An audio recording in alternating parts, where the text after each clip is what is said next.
میں نے ایک سمیع ابراہیم کے ساتھ پروگرام کیا تھا 6 مہینے پہلے. میں نے پیشن گوئی کی تھی. میں نے سمیع ابراہیم کے پروگرام میں پیشن گوئی کی تھی کہ ان سے معیشت نہیں سنبھالی جائے گی, یہ معیشت نیچے جائے گی, ہم اپنے قرضوں کی قسطیں نہیں ادا کر سکیں گے, کیونکہ یہ پہلے ہی دیوالیہ نکالا ہوا پاکستان 2018 میں پہلے یہ چھوڑ کے گئے تھے. جب یہ 99 میں گیا تھا نواز شریف, تب پھر دیوالیہ نکلا ہوا تھا پاکستان کا. تو انہوں نے تو کبھی بھی ٹھیک نہیں کیا, انہوں نے تو تباہ کر کے گئے ہیں. تو اب انہوں نے آگے کیسے ٹھیک کرنا تھا؟ تو میں نے تب یہ کہا تھا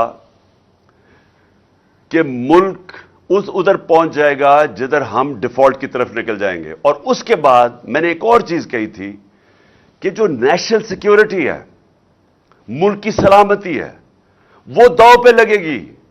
کیونکہ جو لوگ ہمیں نکال لیں گے اس سے, ڈیفالٹ سے, میں آج آپ کو کہہ رہا ہوں کیونکہ میں 3.5 سال اقتدار میں رہ چکا ہوں, اور میں ان کو ویسے بھی جانتا ہوں, ان لوگوں کو جن کے پاس ہم جائیں گے ہاتھ پھیلا کے کہ جی اب ہماری مدد کریں, ہمیں نکال لیں اس میں سے. میں آج آپ کو کہہ رہا ہوں انہوں نے ایک چیز ڈیمانڈ کرنی ہے, اور جب وہ ڈیمانڈ کریں گے اس ملک کی نیشنل سیکیورٹی کے اوپر بہت بڑا کمپرومائز ہوگا. اس لیے میں نے 6 مہینے پہلے کہا تھا, اور جب میں نے یہ کہا انہوں نے کہا عمران خان کے اوپر غداری کے کیس بننا چاہیے, اور آج وہ ہم ادھر آ کے کھڑے ہو گئے. مجھے ایک اور خوف ہے. مجھے خوف یہ ہے کہ انہوں نے ملک سے بھاگ جانا ہے, کیسز اپنے معاف کروا کے, معیشت سے سنبھالی نہیں جانی, انہوں نے ملک سے باہر بھاگ جانا ہے. اور اس لیے جو سارے کام کر رہے ہیں اپنے کیسز ختم کروانے کے لیے جو کر رہے ہیں, اپوزیشن کو دیوار سے لگا کے ہمارے اوپر کیسز, یہ جو قاتلانہ حملہ میرے اوپر کیا ہے ان کی ذمہ داری ہے. ان کی ساری کوشش یہ ہے کہ کسی نہ کسی طرح ہمیں اپوزیشن کو کسی طرح ختم کیا جائے, اپنے کیسز ختم کیے جائیں.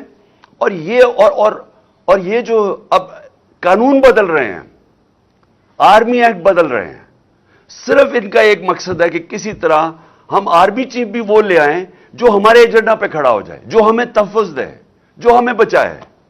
تو ساری کوشش یہ ملک کے لیے نہیں ہے, یہ سارا مقصد یہ ہے کہ ہم کسی طرح جو ہم نے 30 سالوں میں جو چوری کی, اور خاص طور پہ پچھلے 10 سال میں, ہم کسی طرح اس کو بچا لیں. میں نے جب میں پرائم منسٹر بنا تھا, میں نے پہلے دن اپنی قوم سے جب خطاب کیا تھا, میں نے یہ ایک چیز کہی تھی کہ ان کے مفادات اور پاکستان کے مفادات دونوں تضاد میں ہیں. اگر یہ رہ گئے یہ پاکستان کو نقصان پہنچائیں گے, اور اگر پاکستان نے آگے بڑھنا ہے تو ان لوگوں کو قانون کے نیچے لانا پڑے گا, ان کو NRO نہیں دینا پڑے گا.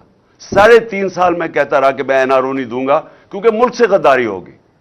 آج یہ ملک سے غداری آپ کے سامنے ہو رہی ہے, قوم کے سامنے. کوئی ان کو فکر نہیں ہے کہ ملک کسان تباہ ہو گیا, انڈسٹری بند ہو گئی, بے روزگاری بڑھ گئی, 50 سال میں سب سے زیادہ مہنگائی ہوگی. یہ ان کا کنسرن نہیں ہے. ان کا صرف یہ مقصد تھا کہ پہلے یہ ان کے کیسز ختم ہوں, اس کے بعد اپوزیشن کو کسی طرح ختم کیا جائے, اور پھر ان کا کبھی مقصد آرمی چیف کو اپنا آرمی چیف لانے کا یہ نہیں ہے کہ وہ آرمی کے ادارے کو مضبوط کرے گا, وہ پروفیشنل ہوگا. میں آرمی کے ان کے اوپر جو بھی کنٹینڈرز ہیں ان کے اوپر بات نہیں کر رہا, میں ان کی نیت کے اوپر بات کر رہا ہوں. میں ان کو 40 سال سے جانتا ہوں. انہوں نے آج تک ملک کے لیے کوئی فیصلہ نہیں کیا.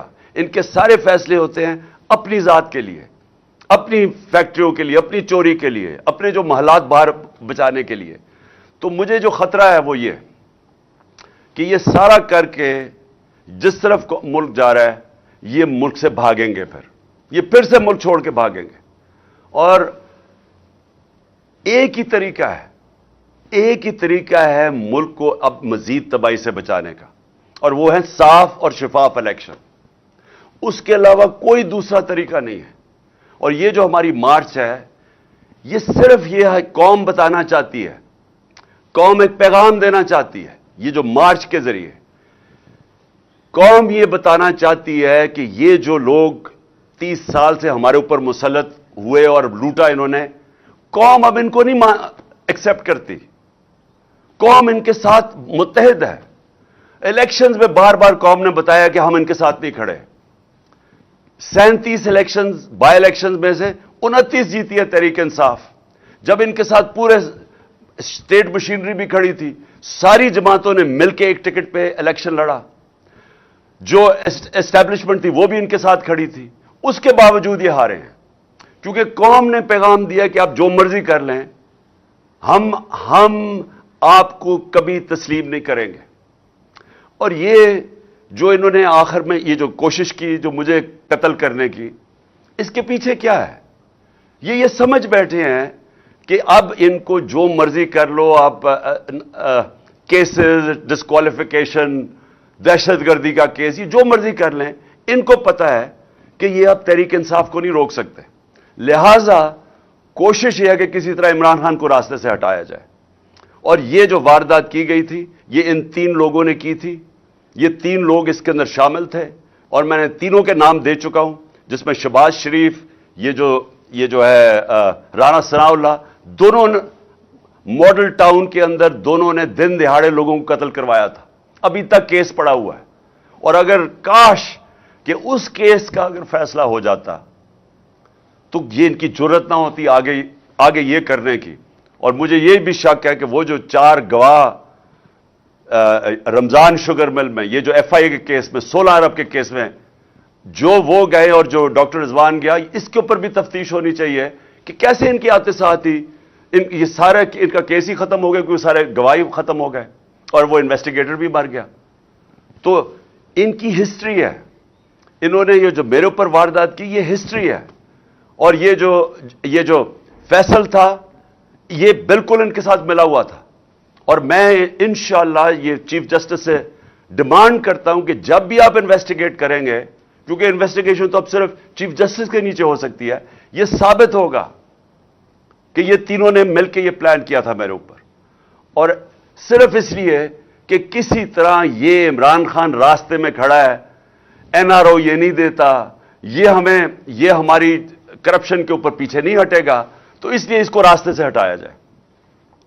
تو قوم کو آج میں یہ کہنا چاہتا ہوں کہ یہ ہے فیصلہ کل مرحلہ اس قوم کا. یہ جو ہماری مارچ ہے, یہ جو وقت ہے پاکستان میں, انگریزی میں اس کو ڈیفائننگ مومنٹ کہتے ہیں. ہماری تاریخ کے اندر یہ وہ وقت آ گیا کہ ہم اپنے ملک کا راستہ بدل سکتے ہیں. اگر قوم جب کھڑی ہو جاتی ہے, جب قوم فیصلہ کر لیتی ہے کہ ہم نا انصافی نہیں برداشت کریں گے, ہم ظلم نہیں برداشت کریں گے, وہ قوم اپنے آپ کو آزاد کر دیتی ہے. اور اللہ نے اس کو جہاد کہا ہوا ہے کہ ظلم اور نا انصافی کے اوپر اس کا حکم ہے ہمیں کہ آپ کھڑے ہوں اس کے خلاف. اس ظلم, ظالم اور ظلم خوف کے بت کے سامنے نہ جھکو, کھڑا ہو اس کے سامنے, اور تب اللہ قوموں کو آزاد کرتا ہے. کبھی بھی وہ قوم جو نا انصافی کو برداشت کر لیتی ہے اور اس طرح کے چوروں کو اپنے اوپر برداشت کر سکتی ہے, کبھی اس قوم کو کوئی مستقبل نہیں ہوتا. وہ مقروض ہی رہتی ہے, وہ ہمیشہ غریب ہی رہتی ہے. وہ قوم, اس کا کبھی پرواز اوپر نہیں جاتی. اور ہمارا ملک تو بڑا ایک عظیم خواب کا نام تھا. ہمارا وہ خواب تھا جو ہم نے ایک مثالی اسلامی فلاحی ریاست بنانی تھی, مدینہ کے طرز کے اوپر, اور ہم نے وہ اصولوں پہ کھڑا کرنا تھا جس کا سب سے بڑا اصول عدل اور انصاف تھا. اور ہم اسی اصول سے بہت دور چلے گئے ہیں, اور اسی وجہ سے آج ہمارا ملک ترقی نہیں کر سکا. تو اس لیے یہ جو مارچ ہے, حقیقی آزادی کی مارچ, یہ دراصل ہم اپنے آپ کو انصاف کے ذریعے آزاد کرنا چاہتے ہیں. یہ جو طاقتور ہے, جو قانون کے اوپر چلا جاتا ہے, وہ سمجھتا ہے کہ اس کے نیچے قانون ہی نہیں ہے. میں پاکستان کا ex prime minister F I R نہیں درج کروا سکا کیونکہ وہ طاقتور ہیں. تو اگر ملک کا ایکس پرائم منسٹر, سب سے بڑی پارٹی کا سربراہ, قاتلانہ حملہ اس کے اوپر ہوتا ہے, اگر وہ ایف آئی آر نہیں درج کروا سکتا, تو اس ساری عوام سے میں پوچھتا ہوں, آپ کے ہاتھ میں کیا ہے؟ اس کا مطلب کہ جب عوام طاقتور کے سامنے آئے گی تو وہ تو کبھی جیت سکتی نہیں ہے, کیونکہ انصاف ہی نہیں ہے. تو یہ جو آپ نکل رہے ہیں، پہلے تو میں پھر سے آپ سب کو سلام کرتا ہوں، لیکن دوسری چیز میں یہ کہنا چاہتا ہوں کہ یہ جب جدوجہد کرتے آپ انصاف کے لیے، یہ پھر اس کی پیچھے نہیں ہم مڑ کے دیکھتے، ہم اپنی کشتیاں جلا کے جدوجہد کرتے ہیں. اور میں انشاءاللہ جو پلان کر رہا ہوں، اور میں سیٹرڈے کو اناؤنس کروں گا کہ کس دن میں نے پنڈی پہنچنا ہے، اور انشاءاللہ یہ میرا ایمان ہے، کیونکہ میری قوم جاگی ہوئی ہے آج. یہ میرا ایمان ہے کہ پاکستان کی تاریخ میں سب سے بڑا عوام کا سمندر انشاءاللہ پنڈی پہنچے گا. اور انشاءاللہ وہ عوام جب نکل آتی ہے، جب عوام میں شعور آ جاتا ہے، تو پھر اس عوام کو کوئی کسی قسم کا ظالم اس کے بعد اس کے اوپر ظلم نہیں کر سکتا، جب وہ عوام اپنے حقوق کے اوپر کھڑی ہو جاتی ہے. تو میں اب سب سے انشاءاللہ آج امید لگاتا ہوں کہ آپ سب نے انشاءاللہ پنڈی پہنچنا ہے، جب میں آپ کو دن دوں گا جس دن میں وہاں پہنچوں گا. پاکستان پائندہ باد.